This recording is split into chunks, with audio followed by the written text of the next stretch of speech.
Tribes, We Need You to Lead Us by Seth Godin. Picture this, the Pentagon, the beating heart of American military might. A place where hierarchy isn't just respected, it's practically sacred. Where tradition runs so deep that people actually use the phrase turning the Pentagon to describe something completely impossible. Now, imagine a guy working inside this fortress of tradition. He's not wearing stars on his shoulders. He doesn't have a corner office or assistants at his beck and call. He's just a researcher named Thomas Barnett, and he's got this wild idea about how the military should see the world after 9/11. Here's the thing, though. He can't order anyone to listen to him. He has zero authority. So what does he do? He puts together a presentation. But we're not talking about your typical death by PowerPoint situation here.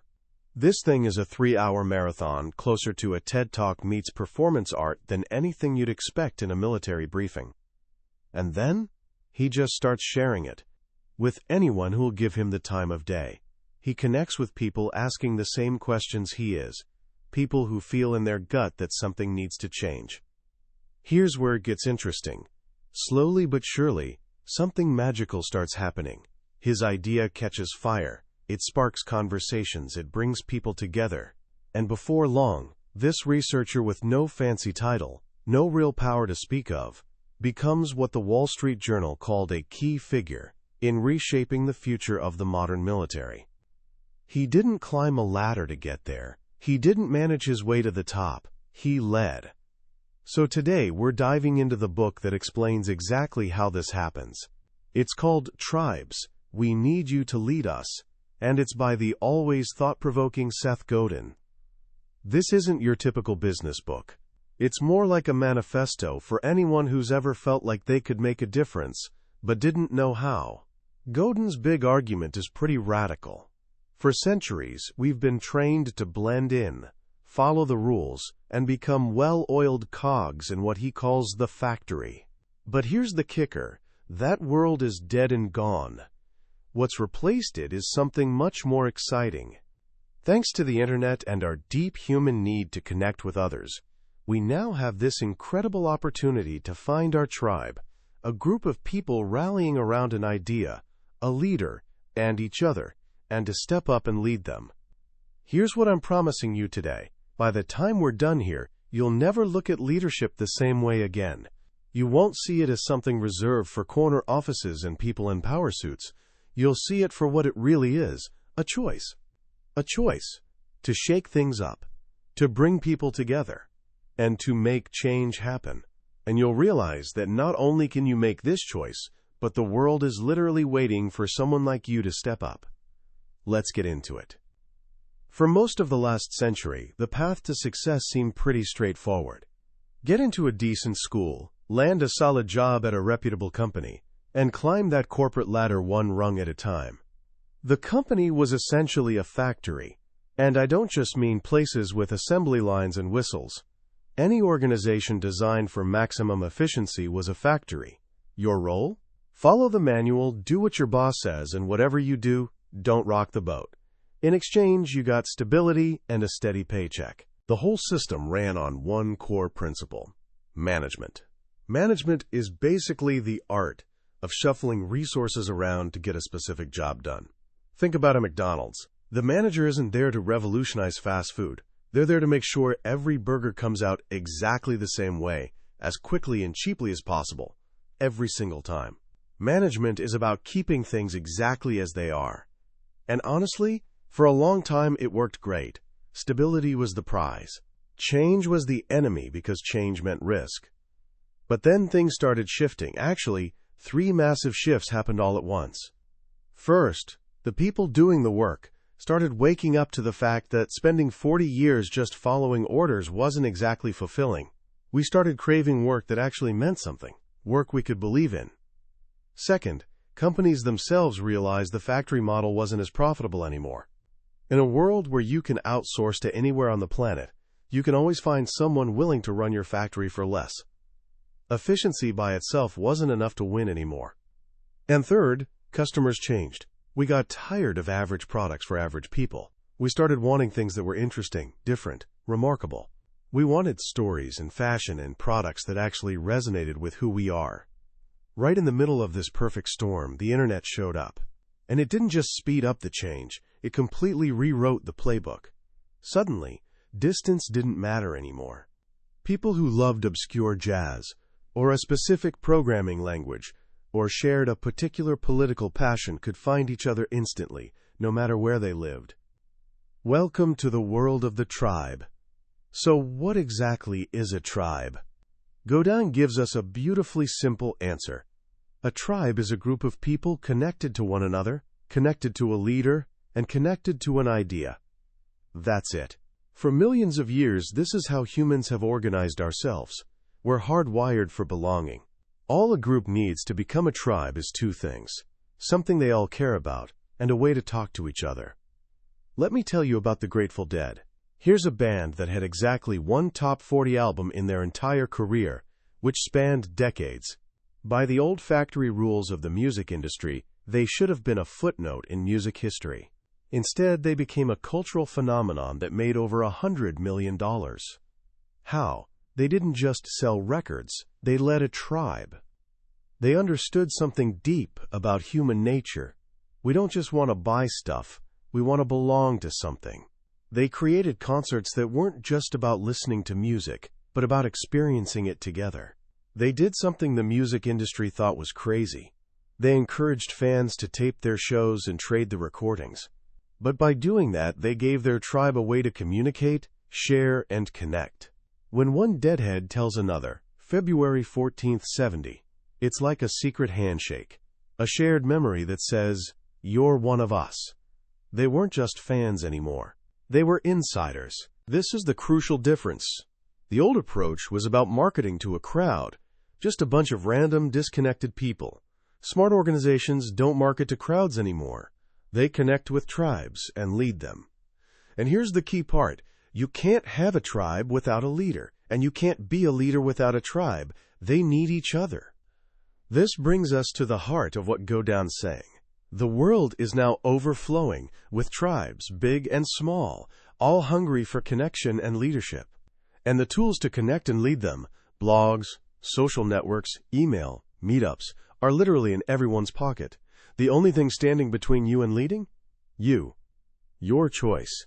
Your willingness to step up. But this is where most of us freeze. We've spent our whole lives thinking leadership is a position. It's the boss, the president, the person with the title.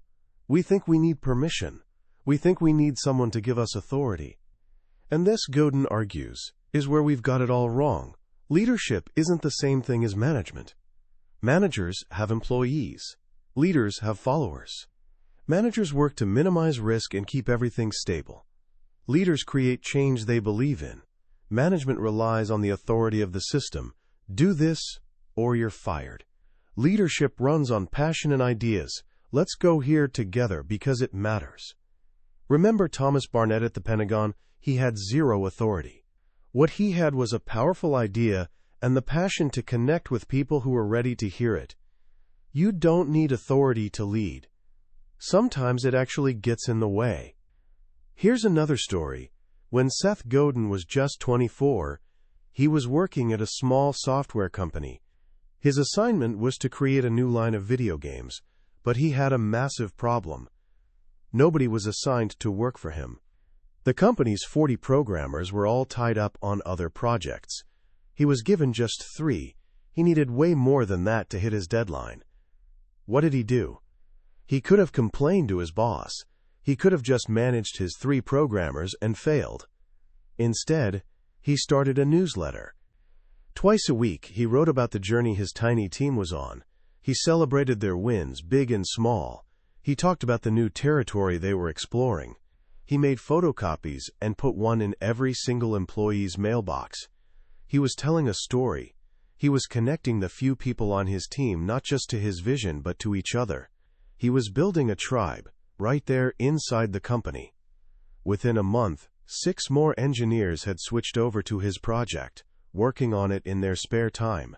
Soon it was 20.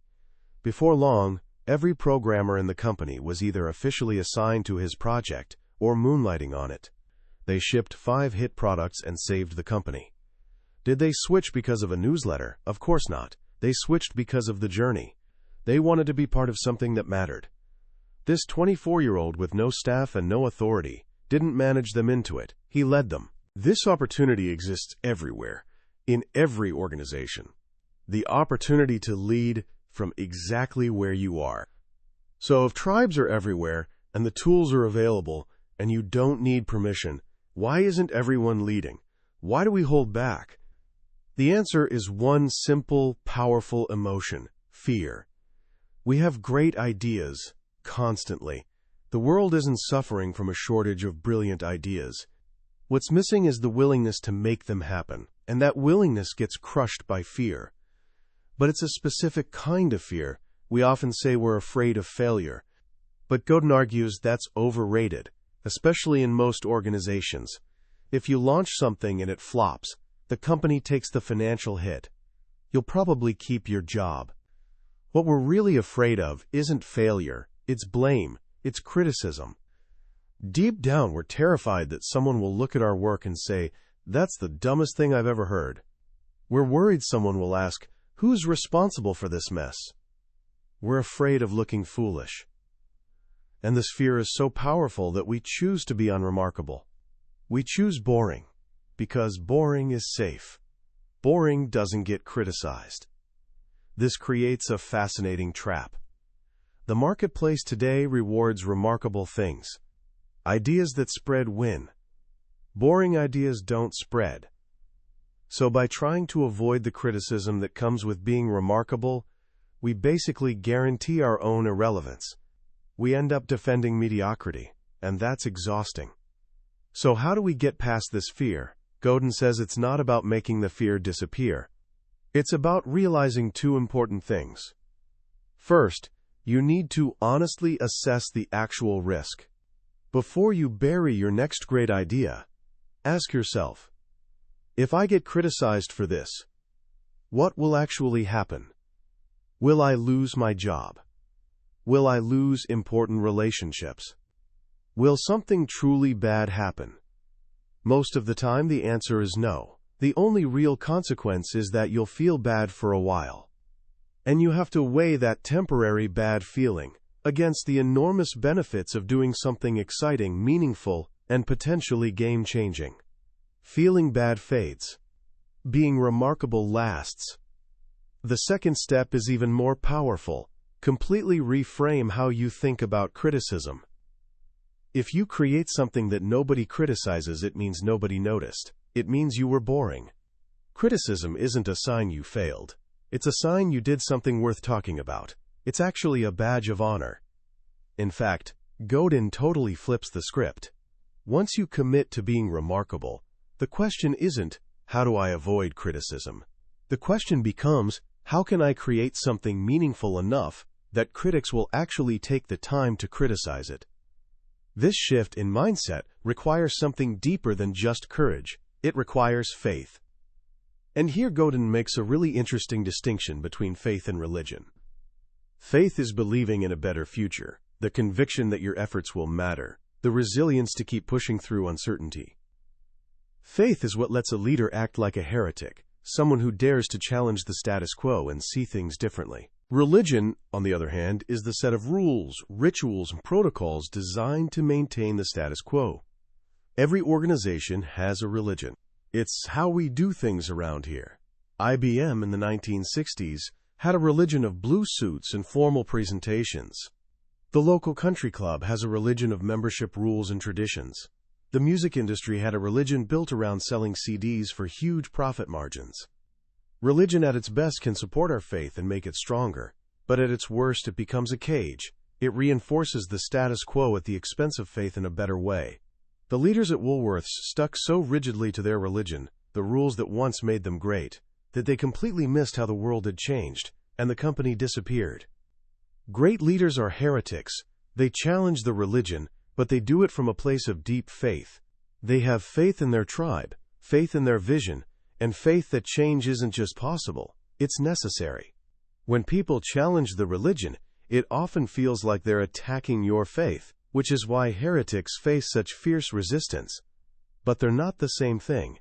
Sometimes you actually have to abandon one religion to keep your faith alive. Think about Chris Sharma, the rock climber. For years, the religion of rock climbing was straightforward. Always keep at least one hand and one foot on the wall. It was safe. It was the rule. But Chris had faith that there was a better way to conquer routes that seemed impossible. So he started jumping. He would launch himself through the air, terrifyingly connected to nothing, to grab holds that were previously unreachable. At first, the establishment called it reckless and wrong. But his faith in this new technique allowed him to do things nobody else could. Eventually, the religion of the sport evolved to match his faith. That leap, that moment of being connected to nothing, is what leadership feels like. It's literally a leap of faith. So how do you actually build and lead a tribe? Godin lays out some simple but powerful tactics. First, a leader's job is to tighten the tribe. It's tempting to focus only on making it bigger, getting more members. But a smaller, more connected tribe is way more powerful than a larger, disconnected one. A tribe that communicates quickly and emotionally is a tribe that thrives. Steve Jobs was a master at this. His product announcements became rituals that tightened Apple's tribe, giving them reasons to connect, speculate, and feel like insiders. How do you tighten a tribe? Give them tools to communicate with each other and with you. Godin identifies 4 channels: leader to tribe to leader, tribe member to tribe member, and tribe member to outsider. A great leader provides platforms for all 4. They create spaces where people can talk to each other. Think comments, sections, Facebook groups, in-person meetups. Often the leader's job is just to start the conversation, then step back. Second, great leaders are generous. In our celebrity-obsessed culture, it's easy to think leadership is about ego and glory. But true leadership is almost always the opposite. The best leaders set out to give, not to get. They shine the spotlight on their tribe. They don't hog attention for themselves. They use it to unite the tribe and reinforce what it stands for. When a leader starts acting like a selfish monarch, taking all the credit and perks, they're no longer leading, they're just taking. Finally, a leader gives the tribe a story they can tell themselves. People don't believe what you tell them. They rarely believe what you show them. They often believe what their friends tell them. But they always believe what they tell themselves. Your job as a leader isn't to command and control. It's to create a narrative about the future, about change, and about who we are. This brings us to something Godin calls sheepwalking. This is what happens when organizations hire people trained to be obedient, give them mindless jobs, and use fear to keep them in line. A sheepwalker is the customer service representative who reads you company policy over and over, but refuses to actually think about what it means. It's the manager who keeps buying TV ads because that's what the boss expects, even though they know the ads don't work. They're following a map even when they can clearly see it leads off a cliff. Sheepwalking is the opposite of leadership. It's what happens in systems designed to stamp out heretics and reward compliance. And while it feels safe, it's actually the riskiest strategy possible in a world that never stops changing. The alternative? Build an organization full of leaders. Hire amazing people and give them the freedom to do amazing things. It looks messy, it's not top-down, it feels chaotic. But that's where all the growth, excitement, and real fun happens. Let me end the summary with one of the most powerful stories in the book. It's about Nathan Winograd and the no-kill movement. Every year in the United States, about 5 million healthy, adoptable dogs and cats are killed in animal shelters. For decades, the religion of the shelter world said this was tragic but necessary. The established tribe, including major humane organizations, believed there was simply no other way. Nathan Winograd couldn't accept that. He had faith in a better way. He took over a shelter in rural New York that was broke, run down, and staffed by people deeply committed to the old way of doing things. On his very first day, he made a declaration. He refused to kill healthy animals under his care. He didn't compromise. He drew a clear line. Within months, half his staff, The ones who couldn't leave the old religion behind had quit. He knew he couldn't do it alone. He knew he needed a tribe. So he went straight to the public. He told them his story. He gave them a new vision to believe in. The response was overwhelming. Donations flooded in. Hundreds of volunteers showed up. In an industry where a 20% adoption rate was considered good, his shelter was regularly adopting out more than 85% of its animals. He didn't have a huge budget. He didn't have official power over anyone except his small staff. All he had was leadership. He found a tribe of people who'd been waiting for someone to bring them together, give them a story, and lead them. He changed a horrible, century-old tradition, not by managing a system, but by sparking a movement. That's the power of a tribe, and that power is now available to every single one of us. The book doesn't end with a checklist. It ends with a question. The barriers are gone. The tools are here. Nobody has to anoint you.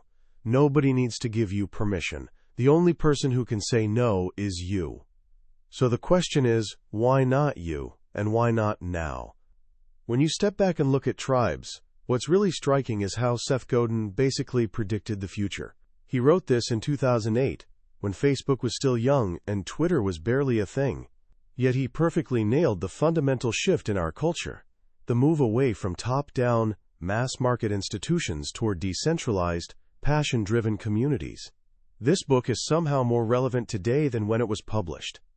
The most powerful lesson for me is how Godin redefines leadership itself. We're so conditioned to see leadership as a noun, a position, a title on a business card. Godin insists that leadership is a verb. It's something you do. It's a choice you make in a moment, whether you're in a boardroom, a classroom, or your own kitchen. It's choosing to see a better way, connecting others to that vision, and pushing through the discomfort of change. The distinction between management and leadership should honestly be taught in every school. Management is about keeping the trains running on time. It's essential, but it doesn't create the future. Leadership is about deciding where the track should go next. It's about taking your tribe somewhere new. Godin's profound insight is that our world is starving for leaders while being stuffed to the brim with managers.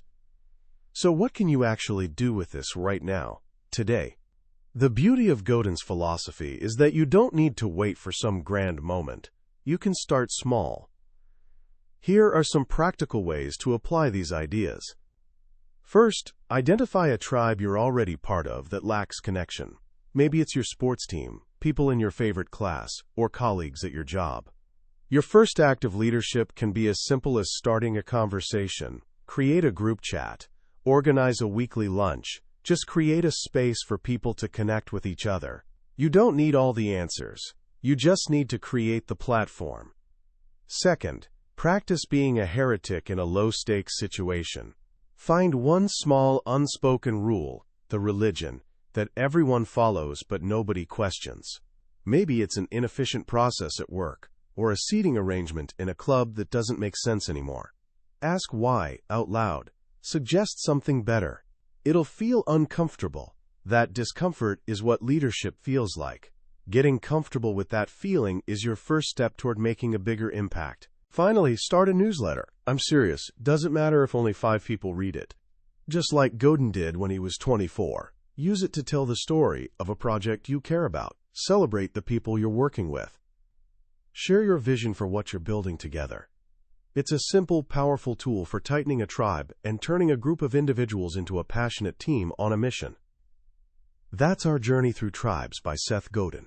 We've covered the big ideas today, but I'll be honest, a summary can only take you so far. The real magic of a book like this happens in those quiet moments, when a single story or phrase connects with you in a way you didn't expect.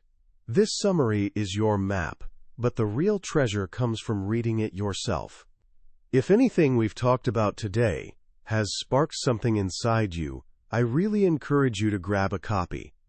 It's not just about learning, it's an experience that can genuinely change how you see your own potential to make a difference. The link to the book is in the description. Also, if you found this summary valuable, I'd really appreciate it if you'd hit that like button and subscribe. It lets me know this work matters, and it makes sure you won't miss our next deep dive into another life-changing book. Let's keep growing together.